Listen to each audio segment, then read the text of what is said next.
اللہ تعالیٰ فرماتے ہیں یہ کتاب، اس میں شک نہیں ہے.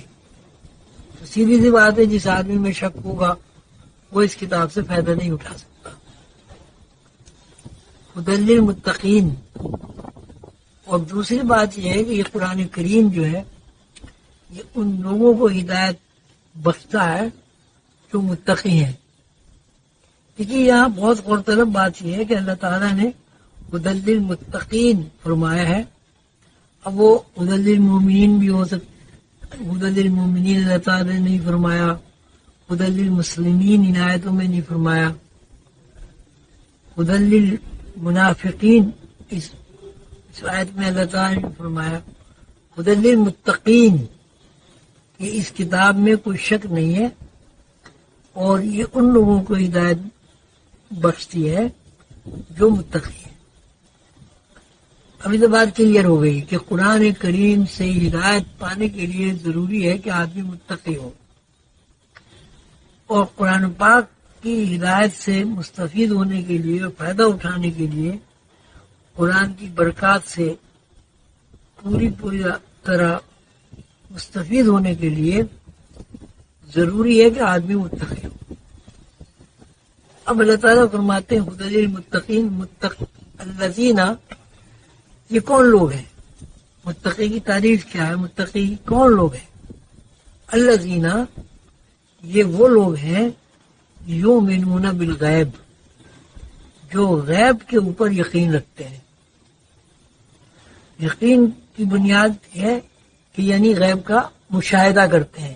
دیکھیے جب تک کوئی چیز ہم دیکھیں گے نہیں اس وقت تک یقین کی تکمیل نہیں ہوتی. اب ہم نے غیب کو دیکھا ہی نہیں ہے، تو اب جو آدمی غیب کے بارے میں کوئی تشریح کرے گا تو ہمارا ذہن اسی طرح متوجہ ہو جائے گا.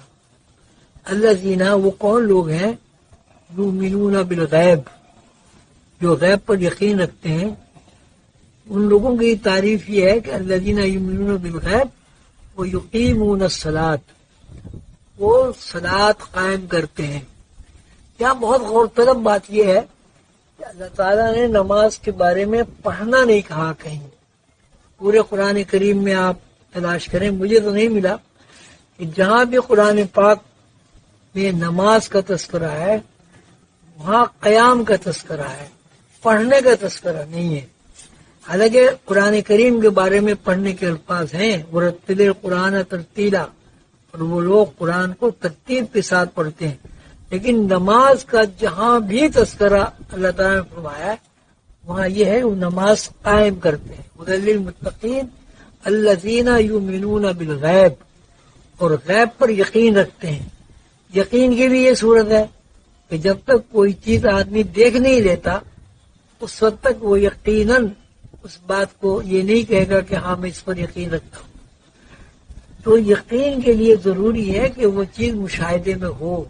الذین یؤمنون بالغیب، وہ غیب پر یقین رکھتے ہیں، یعنی اللہ تعالیٰ کی مہربانی سے، سیدنا حضور صلی اللہ علیہ وسلم کی رحمت سے وہ غیب کو دیکھتے ہیں. غیب بغیر دیکھے یقین نہیں ہوگا. الذین یؤمنون بالغیب ویقیمون الصلاۃ.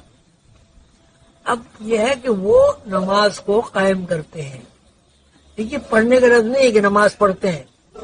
یقیمون الصلاۃ، نماز کو قائم کرتے ہیں. قائم ہونے کا مطلب یہ ہے کہ اللہ تعالیٰ کے سامنے جب وہ کھڑے ہوتے ہیں تو ان کے یقین میں یہ بات ہوتی ہے کہ اللہ ہمیں دیکھ رہا ہے، یا یقین میں یہ بات ہوتی ہے کہ ہم اللہ کو دیکھ رہے ہیں. الذین یقیمون الصلاۃ ومما رزقناہم ينفقون، اور جو کچھ وہ خرچ کرتے ہیں اور جو کچھ انہیں رزق ملتا ہے ان کا اس بات پر یقین ہوتا ہے کہ یہ اللہ کا دیا ہوا ہے.